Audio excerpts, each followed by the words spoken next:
Her name was Emily, and she met him in her English class during her 3rd year in college. She hadn't known he was in the class until he sat next to her that one day.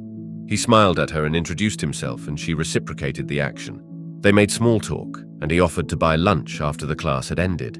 She wasn't going to deny his charm and definite good looks. He knew all the right words to say.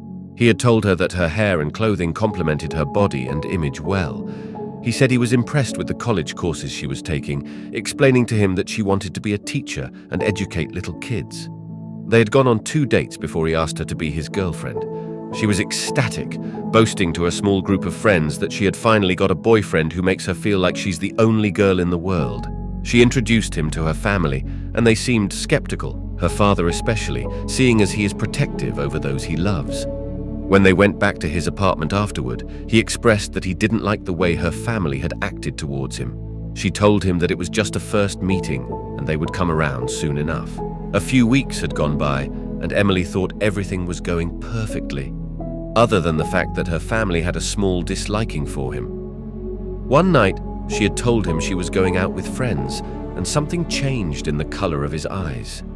He didn't like that she was hanging out with members of the opposite gender who weren't him, and he insisted that she wasn't allowed to be around her friends anymore. Confused, she listened as he asserted that she was his, and that no one could take her from him. Some people were a threat, and it was his job to protect her from harm. A few days later, Emily received a phone call from her mother, who asked if she was still in a relationship with him.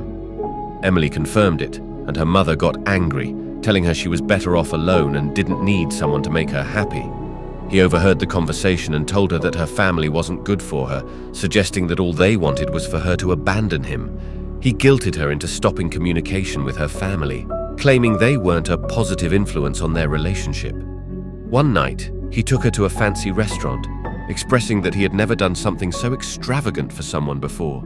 During that evening, he told her he loved her, stating that she was the greatest thing to ever happen in his life, and she believed him. He started telling Emily that she should change.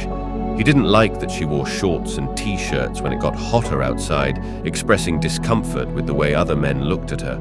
Despite her defense that it was her body and she could wear whatever she wanted, he continued, stating that she looked fat in certain outfits and insinuating that no other guy would want a girl who looked like her.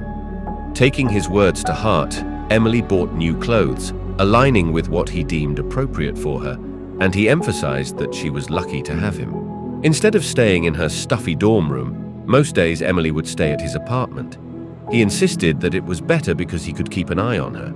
To remain around, he asserted that she had to help around the apartment, a request that didn't bother her initially. However, if she didn't do something right, he would call her dumb, useless, and refer to her as a typical woman. Slowly, her self-esteem was being destroyed. Yet she believed him. He had started a new job, which had him coming home around late evening, working after his day classes. Emily thought it would be a nice gesture to cook him his favorite meal, so she went to the supermarket, bought the ingredients, and cooked for him. When he came home, he initially seemed happy that she was being thoughtful, but his mood quickly changed when he tasted the food. He declared it a disaster and called her stupid for messing up a simple recipe. In the midst of his screaming, Emily asked him to calm down. He shoved her into the kitchen counter, causing pain in her side. Trying to defend herself, she pushed him back. In response, he slapped her across the face and ordered her to clean the mess she had created. Emily internalized the blame, believing it was her fault for messing up something simple and that she deserved to be hit for her mistake. She cried the entire time she cleaned the kitchen. Later that night, he pulled her into bed with him, apologizing and claiming it was an accident, promising he would never do it again. After the first incident, Emily tried to do better with her cooking and helping around the house. However, when she did something that wasn't to his liking, he hurled continuous insults at her, accompanied by several pushes and shoves into furniture, leaving bruises on her skin. Despite her pleas for him to stop, it only made him angrier. One afternoon, he punched her in the back of her head, leaving her to tend to the bumps herself. He apologized, promising he would change. And she believed him. He had been good for about a week. There were no mean remarks about her looks or actions, and he had treated her right. He bought her a new dress and took her on a date, making sure to cover her previous bruises and scars so no one would see. He showed her all the reasons why he loved her and reminded her why she was so lucky to have someone like him. For a moment, she had forgotten everything he had done to her. He went out with a group of his friends and came home drunk. He was upset that she wasn't asleep when he arrived, and she explained that she didn't want to sleep without him. He punched her in the face, knocking her unconscious, and then went to their room and fell asleep. She woke up 30 minutes later in a daze and with little memory of what happened. She had a huge headache and went into their bathroom, where she saw a forming bruise on her face and was reminded of the events. The next day, a friend asked her to coffee, and she accepted the offer. They saw the bruise on her face and smaller ones that lingered on her arms. They explained to her that her relationship was toxic, that she wasn't deserving of him and deserved so much better. They said that what he did to her was wrong, and he should be showing her love and affection. They offered a room in their apartment for her to stay in if she didn't have anywhere else to go. She thought back to all the times he hit her, shoved her, and insulted her, the times he called her dumb for not doing something right and pushing her because she was in his way.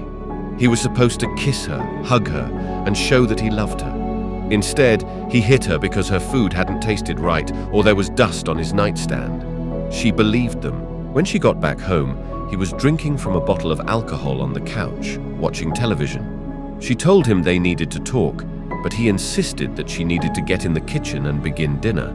However, she stood her ground, expressing that the relationship wasn't working out and she needed to leave because he was hurting her. She announced that she was packing her bags and leaving once she had most of her things. As she made her way to the bedroom, he shoved her to the ground and got on top of her, anger in his eyes, berating her for thinking she could leave him. After delivering a slap to her face, he got off her. She rushed to the bedroom, grabbed a bag, and stuffed a few of her clothing items into it. When he saw what she was doing, tears were replaced by anger in his eyes. He told her she couldn't leave him, that he needed her, professing his love and promising to go to therapy. For a short moment, she believed him. The idea that he could change and she was making a bad decision crossed her mind. However, that moment passed, and she walked out of the apartment. He shouted at her, insisting she would be back, but she never was. Subscribe to the channel for more videos, and please follow me on my Instagram ID Matthew Blackwood as well. The link is in the description. Thank you for listening to me. Peace.